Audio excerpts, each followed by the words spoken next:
All right, so I just finished talking about how we'll be looking at some examples from this worksheet. At the top, it just says slope and lines, and it talks about how we'll be moving from a slope to a graph of a line.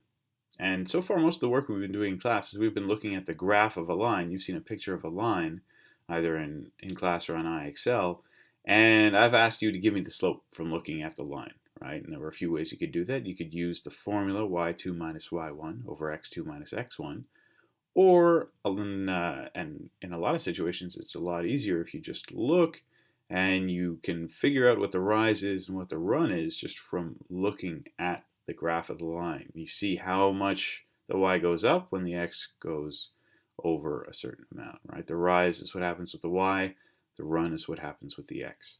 Okay, so this first example that we have here, it's asking you to go from just this information, a slope of 1/2, to putting 4 different lines on this graph with a slope of 1/2. And really the way you can do this is you can think of this idea of rise over run, right? Rise over run, that means if I have 1 over 2, that means I have a rise of 1 when I have a run of 2. And again, as a reminder for what that means, it's best if maybe we put points on here. A rise of 1 relative to a run of 2. So since I'm just going to be drawing 4 different lines, I can really put them anywhere on this graph. Let me start by thinking I'm going to put a point right here. You can see the coordinates for this are 0 for x and 3 for y. So 0 and 3 are the coordinates. And I have a rise of 1 and a run of 2. So if I'm starting from here and I have a rise of 1 and a run of 2, that means I'm going to go up 1 and over 2. That's what a rise of 1 and a run of 2 means. So my next point is going to be here. And once I have 2 points like this, if I want to, I can have another point. I can say, let me rise by 1 and run over 2 here. But even once I have just 2 points, I can already draw a line that'll go through these, right? I just line it up so it goes through the lines, it goes through the points that I've put there, and it just keeps going from one edge of the graph all the way to the other. I don't just stop it at the points that I've put on there. So here I've got a line already with a rise over run, a slope of 1 over 2. I've got a slope of 1 over 2 in this line right here. And I can do that in a bunch of different places. This one asked me to do 4 different lines. I'm going to put, let me start another one here. This is at 0, 1. I can do a rise of 1 and a run of 2 to take me here. Rise of run, 1 of 2 takes me here. And then I can just go right ahead and draw a nice line that goes through all these points, just like that. So now I have 2 lines, halfway there. I think you guys can probably see where this is going. Let me try starting a point right here. If I have a rise of 1, a run of 2, that takes me there. Rise of 1, run of 2 takes me there. And I can just draw a line that goes through all my points. For my 4th line here, I'm gonna do something a little different just so that you can see that there's not only one way to do this. Instead of starting with these points along the y-axis, and you'll see later there's a reason why I was starting with those. I'm going to start my next line. Maybe I'll start with this point over here.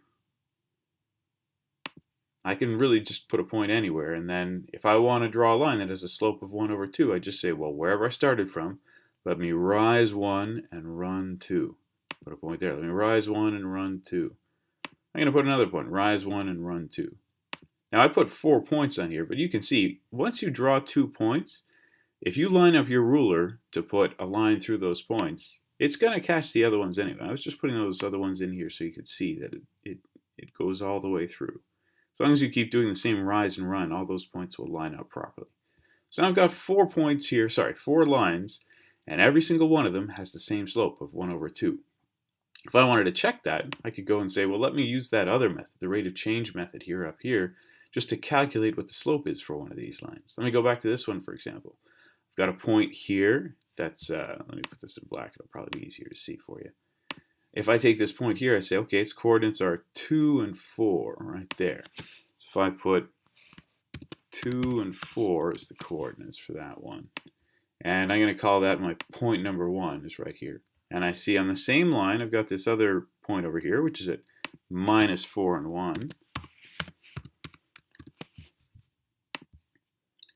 And if I say, okay, if this is point number 1 and this is point number 2, let me use that formula up here, I say y2 and y1. Okay, so that would be my y2 is 1 and my y1 was 4. So that's my y2 minus y1 here. And I'm going to put a line underneath that.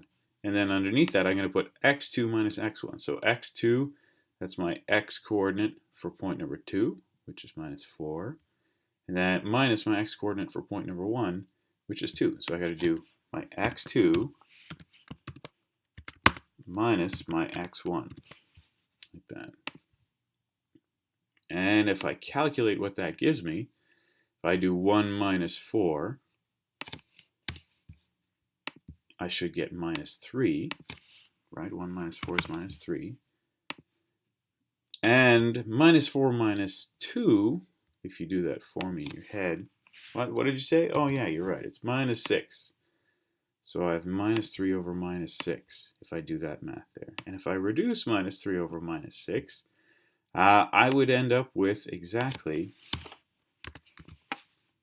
positive 1 over positive 2.